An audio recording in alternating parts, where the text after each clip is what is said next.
मैंने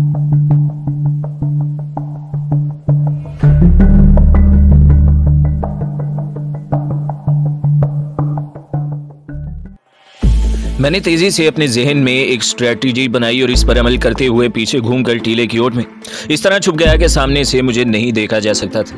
इस commando attack में मुझे बेपनाह खतरात का सामना करना था।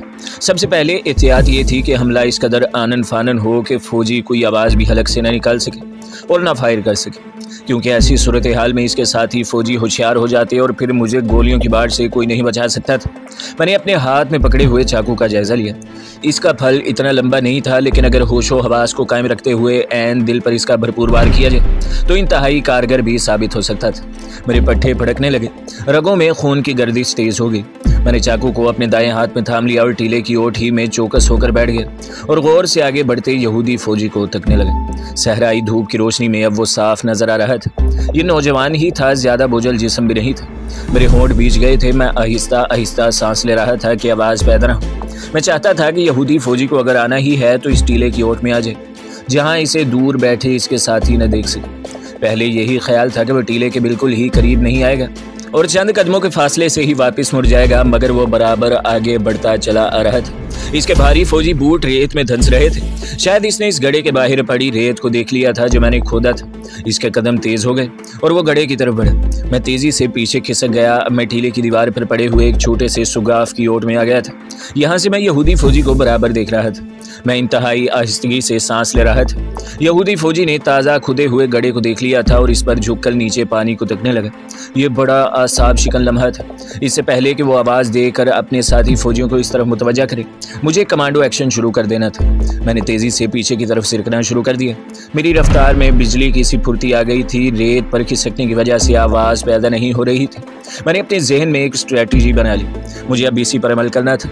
मैं रेत के टीले की चोटी पर जाने की बजाय इसकी डहलवान पर दीवार पर ही एक तरफ को रेंगना शुरू हुआ। इस मुकाम तक पहुंच गया जहां से यहूदी सिपाही नीचे 10 फुट की गहराई पर नजर आ रहा था। किसी अफरीयत की तरह रेतली डहलान के साथ चिमटा हुआ था। मैं यहूदी फौजी के सर के ऐन ऊपर नहीं था। इसके लिए मुझे थोड़ा मजीद आगे को रेंगना था, लेकिन सूरत हाल ऐसी थी कि दुश्मन मेरे सांस की आवाज़ भी सुन सकता था। यहूदी फौजी गड्ढे में अपनी राइफल की नाली डाले खुदा जाने किस चीज़ को हिलाने जुलाने की कोशिश कर रहा था। मैं चाहता तो यही था कि इसे किसी तरह गड्ढे से पीछे 2 फीट तक ले आऊं, लेकिन अब ऐसा होना नामुमकिन था। मेरा हाथ एक जगह से खिसक गया। मैंने रेत को पकड़ने की कोशिश की तो रेत नीचे गिरी। खुदा जाने इसकी आवाज़ यहूदी फौजी ने सुन ली थी। इसने गड्ढे पर झुके झुके गर्दन घुमाकर टीले की तरफ ऊपर देखा और मैं इस दौरान में टीले से इसके ऊपर छलांग लगा चुका था।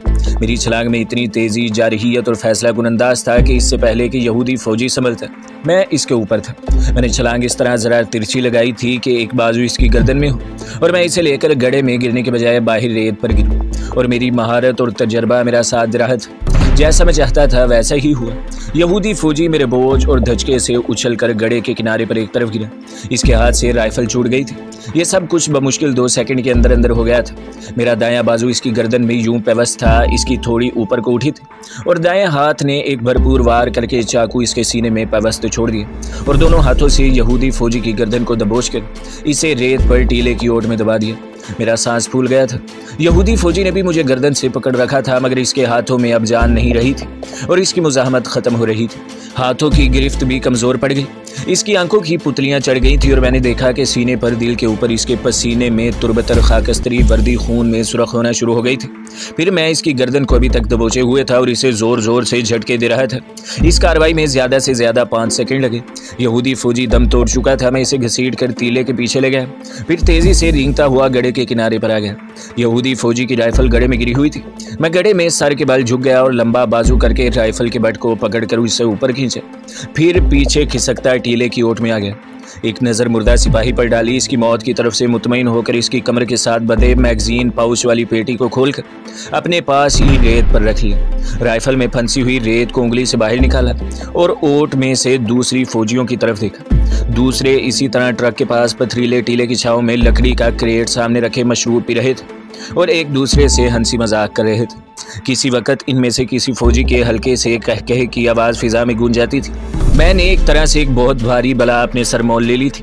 थोड़ी देर तक ये फौजी वापस नहीं गया तो इन्हें ज़रूर तशवीश होगी और वो इसकी तलाश में इधर चल पड़ेंगे। आखिर वही हुआ जिसका खदशा था। जब ट्रक के पास बैठे हुए यहूदी फौजियों को एहसास हुआ कि इनका साथी वापस नहीं आया, तो इनके एक अफसर ने दूरबीन लगाकर टीले की तरफ देखा। फिर एक फौजी ने इसे आवाज़ दी, कोई जवाब ना आया तो दोनों अफसरों ने एक दूसरे की तरफ देखकर कुछ कहा। मैं इन्हें बराबर देख रहा था। दोनों अफसर तो वहीं बैठे मशरूब पीते रहे, लेकिन बाकी दो फौजी थे, उन्होंने मेरी तरफ चलना शुरू कर दिया। वो अपने साथी की तलाश में आए थे। मेरा दिल में एक दूसरी हिकमत अमली का ख्याल आया। मैं बैक वक्त इन दो फौजियों को गुरीला एक्शन से काबू नहीं कर सकता था।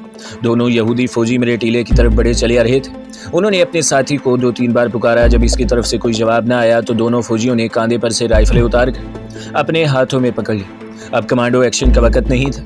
मैंने तेज़ी से चैम्बर खोलकर देखा, राइफल में मैगजीन भरा हुआ था। मैंने सेफ्टी केज खींचा और अपनी तरफ बढ़ते हुए यहूदी फौजियों पर नजरें जमाई, मगर मेरा टारगेट इस वक्त इन दोनों यहूदियों में से कोई भी नहीं था। इस वक्त मेरा निशाना इन दो यहूदी फौजी अफसरों में से एक फौजी अफसर था, जो दूर ट्रक के पास लकड़ी का क्रेट सामने रखे पत्थरों पर बैठा मशरूब पीते हुए एक हाथ से दूरबीन आंखों पर रखे अपने सिपाहियों की तरफ देख रहा था।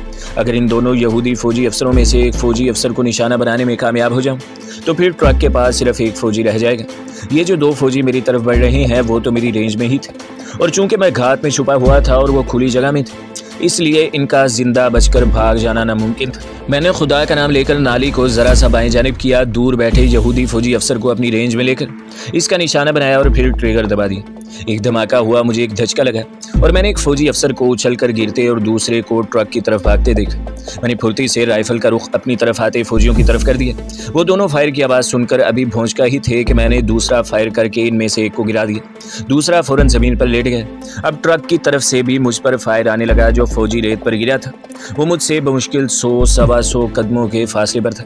वो भी टीले की तरफ फायर कर रहा था। मुझे अब यह खदशा लाहक था कि कहीं यह फौजी अफसर जिंदा बचकर ट्रक में घुस गया है, वो ट्रक लेकर वापस न भाग जाए। इसका वापस जाना मेरे लिए मुसीबत का बाइस बन सकता था।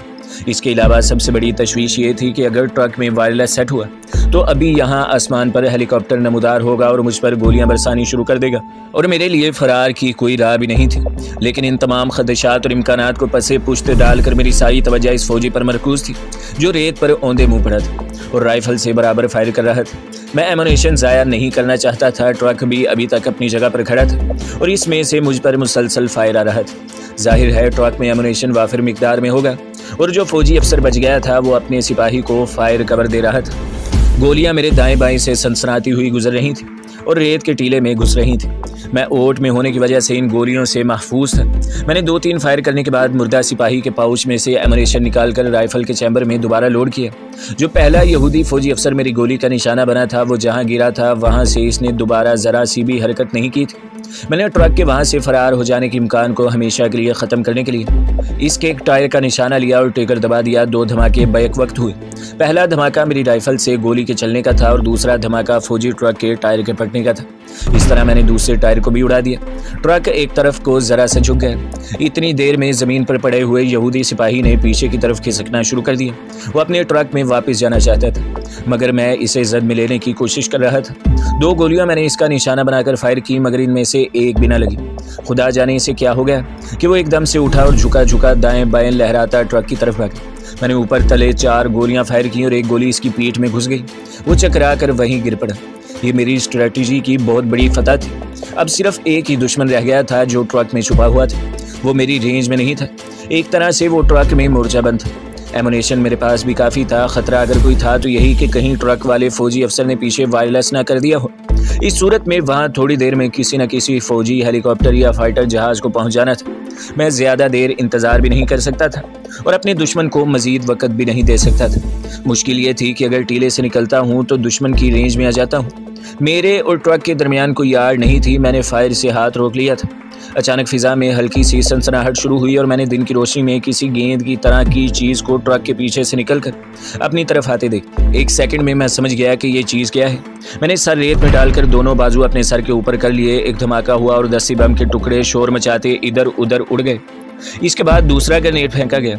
वो भी मुझसे काफ़ी दूर रेत पर गिरा और फट गया। ये ग्रेनेड ट्रक में छुपा हुआ फौजी अफसर मुझ पर फेंक रहा था, मगर मैं इसकी रेंज से बाहर था। मुझ तक वो हाथ से 10 बम फेंक कर नहीं पहुंचा सकता था। इसके लिए छोटी मॉर्टर तोप दरकार थी। जो इसके पास नहीं थी। इसने 4 देसी बम फेंके, चारों फटे मगर मैं महफूज रहा। फिर कुछ देर के लिए खामोशी छा गई। मुझे एक ही फिक्र खाई जा रही थी कि इस यहूदी अफसर ने पीछे सिग्नल दे दिया होगा और अभी कोई ना कोई हेलीकॉप्टर आकर मुझ पर गोलियां बरसानी शुरू कर देगा। वहां से फौजी एयरपोर्ट का फासला हेलीकॉप्टर के लिए इतना ज़्यादा नहीं था। जब 15-20 मिनट खामोशी से गुजर गए और फिजा में कोई जेट फाइटर या इसराइली फौजी हेलीकॉप्टर नमूदार न हुआ तो मुझे थोड़ी तसल्ली हुई कि शायद ट्रक में वायरलेस सेट नहीं है, या अगर है तो एयरपोर्ट पर कोई तैयारा या हेलीकॉप्टर मौजूद नहीं है। हो सकता है बटालियन हेडक्वार्टर से हेलीकॉप्टर आ जाए। इतनी देर में मैं अपने दुश्मन को हमेशा की नींद सुला देना चाहता था। टीले की ओर से निकलते हुए भी घबरा रहा था। एक तो मैं खुली जगह पर रेंग कर आगे बढ़ते हुए नजर आ सकता था और मुझ पर ग्रेनेड फेंका जा सकता था। दूसरा, मैं ये भी जानता था कि इसराइली फौजी के पास दूरबीन भी है और वो बड़ी आसानी से मुझे निशाना बना सकता है। मुहाज पर खामोशी छा गई। न मैं गोली चला रहा था, न ट्रक की तरफ से कोई फायर हो रहा था। मैंने सोचा कि कहीं दुश्मन कोई चाल तो नहीं चल रहा है, कहीं वो अपने टीले के अकब से होकर मेरे टीले की तरफ तो नहीं बढ़ रहा है। मगर वो सारा इलाका मेरी निगाहों के सामने खुला था। यहूदी फौजी अफसर किसी तरफ से भी आता तो मैं इसे देख सकता था। एक ही ख्याल से दिल परेशान था कि कमबख्त ने पीछे वायरलेस न कर दिया और अब इत्मीनान से अपने हेलीकॉप्टर का इंतजार कर रहा। ये बात मेरे हक में नहीं जाती थी। मुझे हेलीकॉप्टर के आने से पहले इस बाकी बचे हुए यहूदी फौजी से भी निजात हासिल करनी थी ताकि मैं वहां से किसी दूसरी तरफ फरार हो सकता। ऐसी सूरत में कि दुश्मन असलहा लिए ट्रक में मौजूद हो, मैं टीले की ओर से निकलकर किसी दूसरी तरफ नहीं भाग सकता था। वो मुझे बड़ी आसानी से गोली का निशाना बना सकता था। आखिर मेरे जहन में एक तरकीब आई। मेरे पीछे इस यहूदी सिपाही की बेजान लाश पड़ी थी जिसको मैंने सबसे पहले हलाक किया। मैंने इसकी खून आलूद फौजी बुश शर्ट फाड़ कर उतार दी, फिर अपने अस्पताल वाली कमीज उतार कर इसे पहना दी और इसे खींचकर टीले की चोटी पर ले गए। मैंने इसको बाजुओं में दबोच कर इतना ऊंचा कर दिया कि इसका सर दूर से नजर आ सकता था। इसके साथ ही मैंने इब्रानी जुबान में पूरी आवाज से चिल्लाकर कहा, मैं हथियार डालता हूँ। टैंक की आवाज के साथ एक गोली आई और यहूदी की लाश का सर पाश हो गया। मैंने इसे एकदम से नीचे गिरा दिया, ये तासुर देने के लिए कि गोली मुझे लगी है और मैं पीछे गिरा हूँ। इसके साथ ही मैं रेत की ढलान पर से फिसलता हुआ नीचे आ गया और इसकी ओट में से जरा सा सर बाहर निकाल कर ट्रक की तरफ देखा।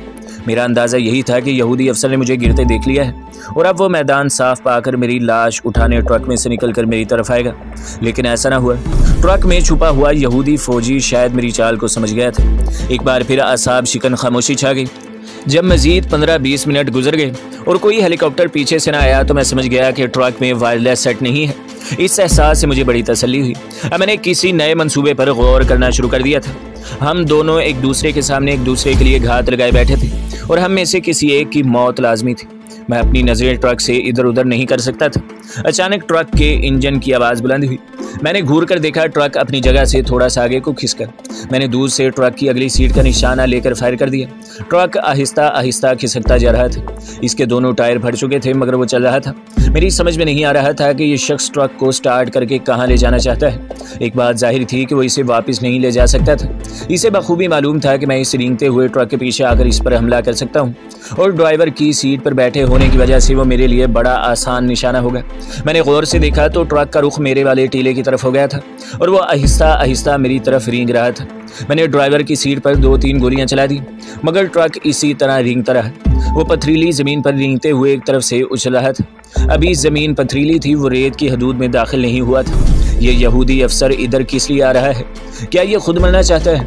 मैंने राइफल को फिर से लोड किया और अच्छी तरह से ट्रक को टारगेट बनाकर ज़मीन पर लेट गया। ट्रक में ड्राइविंग सीट की स्क्रीन टूट चुकी थी। ट्रक बराबर जूं की चाल से रेंग रहा था। इसका मतलब यही था कि यहूदी फौजी सीट पर बैठा हुआ नहीं है बल्कि नीचे सिमटा हुआ है और मेरी गोली इंजन को चीर कर इस तक नहीं पहुंच सकती। मैंने ट्रक के रेडिएटर को निशाना बनाकर लगातार 3 फायर किए।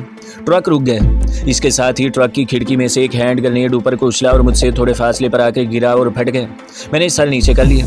अब मैं समझ गया कि यार यहूदी अफसर ट्रक को मेरे करीब क्यों ला रहा था और अपने और मेरे दरमियान हैंड ग्रेनेड के लिए फासला कम करना चाहता था। चुनाचा कमबख्त ने थोड़ी देर के बाद मुझ पर दस्ती बम फेंकने शुरू कर दिए। मुझे सबसे बड़ा फ़ायदा ये था कि मैं रेत के टीले की ओट में था। कोई दस्ती बम बिल्कुल मेरे सर पर आकर ही फटता तो मैं हलाक हो सकता था। मैंने भी फायरिंग तेज़ कर दी थी। अब मेरा निशाना ट्रक की पेट्रोल की टैंकी थी जो ट्रक के पहलू में नीचे की जानिब थी और मेरी रेंज में नहीं थी। मैं टीले के पीछे से घूमकर दूसरी तरफ आ गया। यहाँ से ट्रक का अकबी हिस्सा दिखाई दे रहा था जिस पर तरपाल का पर्दा गिरा हुआ था। मैंने बड़ी दिक्कत के बाद ट्रक के पेट्रोल की टैंकी को ढूंढ निकाला। पिछले टायरों के ऊपर से मुझे पेट्रोल की टैंकी का सिर्फ एक कोना ही दिखाई दे रहा था। मेरे लिए इतना ही बहुत था। एक और दस्ती बम टीले के ऊपर आकर फटा। धमाके के साथ रेत उड़कर मेरे ऊपर गिरी। मेरी निगाहें राइफल के ऊपर नाली की सतह से होती हुई पेट्रोल की टैंकी के कोने पर जमी थी। जब मुझे यकीन हो गया कि निशाना बिल्कुल सही है तो मैंने ट्रिगर पर आहिस्ता से पहला दबाव डाला और फिर इंतहाई सरत से काम लेते हुए ट्रिगर दबा दिया। अब जो धमाका हुआ इसने एक बार सारे सहरा को हिला कर रख दिया। इस धमाके के साथ ही ट्रक में से एक शोला बुलंद हुआ और सारे का सारा ट्रक इसकी लपेट में आ गया। मेरा निशाना सही था और गोली लगने से पेट्रोल की टैंकी फट गई थी। इसके फटते ही ट्रक में आग लग गई और वो जलकर मर रहा था। लाल लाल शोलों के ऊपर काला स्याह गाढ़ा धुआं आसमान की तरफ उड़ रहा था। सारे का सारा ट्रक आग की जद में आने की वजह से यहूदी अफसर भी जरूर जल गया होगा। मैं तस्दीक करने के लिए ट्रक की टैंकी की तरफ तेजी से कोहनियों के बल रेंगता हुआ चला गया। ट्रक की तलपाल जलकर राख हो गई थी और अब इसके ढांचे में से गाढ़ा धुआं उठ रहा था और किसी वक्त कोई गोली चल जाती थी। ये राइफल का एमुनेशन फट रहा था। मैंने देखा कि ट्रक की अगली सीट भी शोरों की लपेट में थी। इर्द गिर्द कोई नहीं था। मैं उठकर चारों तरफ देखता। राइफल ताने ट्रक की तरफ है। ट्रक से चंद कदम के फासले पर इस यहूदी फौजी की लाश पड़ी थी जिस पर मैंने दूर से फायर किया था। वो औंधे मुंह पड़ा था और एक तरफ से इसका आधा सर पाश पाश हो गया था। मैंने निशाना इसके सीने का बांधा था मगर गोली इसकी कनपटी पर लगी थी। मशरूब का टिन जमीन पर पड़ा था। लकड़ी का क्रेट इसी तरह वहां रखा हुआ था। मैंने जमीन पर से थोड़ी बहुत रेत और संगरेजे उठाकर ट्रक की अगली सीट पर फेंकने शुरू कर दिए। मेरे 2-4 बार ऐसा करने से अगली सीट की आंख मांद पड़ गई। अब जो झांक कर देखा तो ड्राइविंग सीट के जले हुए फ्रेम में एक इंसानी ढांचा इसी तरह फंसा हुआ था कि आग ने गोश्त जलाकर चर्बी पिघला दी थी। ये दूसरे यहूदी फौजी अफसर की लाश थी। मैं बेदम सा होकर पत्थरों पर लकड़ी के क्रेट के पास बैठ गया। राइफल पत्थरों पर रखी और क्रेट में झांका। लकड़ी के इस खोखे में मशरूब के टिन भरे हुए थे। अगरचे मेरी प्यास रेत में मेरे खोदे हुए गड्ढे के पानी ने बुझा दी थी, लेकिन टिन के मशरूब को मैं नहीं छोड़ सकता था। एक टिन को खोला और मुंह से लगाकर घटाघट पी गया। ठंडा और मीठा मशरूब हलक में गया तो आंखें खुल गई। अब मैंने लकड़ी के क्रेट की तलाशी ली। इसमें एक जानिब निस्वारी रंग के प्लास्टिक के चौकोर डब्बे में गुलाबी रंग के ये बीफ के 10-12 पार्चे एक दूसरे के ऊपर रखे हुए थे। ये बीफ ही था क्योंकि मैं जानता था कि यहूदी खिंजीर नहीं खाते। भूख से बुरा हाल हो रहा था। गोश्त के आधे पार्चे फौरन ही हड़प कर गया। अगर ये ख्याल ना होता है कि सामने एक तवील सहराई सफ़र दरपेश है तो सारे के सारे गोश्त को चिट कर जाते। ट्रक के आग के शोले बुझ चुके थे। सिर्फ हल्का हल्का सा धुआं उठ रहा था। मैंने ट्रक में जलती हुई चीज़ों का जायजा लिया। इनमें वायरलेस सेट नाम की किसी शय का ढांचा नहीं था। तो दोस्तों, कैसा लगा आपको कमांडो सीरीज़ का तीसरा पार्ट, काली माता की नाग? इससे आगे क्या हुआ ये जानने के लिए कमांडो सीरीज़ का चौथा हिस्सा यानी कांता जहरीली लड़की सुनने के लिए हमारे चैनल को सब्सक्राइब करें, वीडियो को लाइक करें और बेल के आइकन को भी दबा दें ताकि हर जो आने वाली वीडियो है वो आपको सबसे पहले मिलती रहे।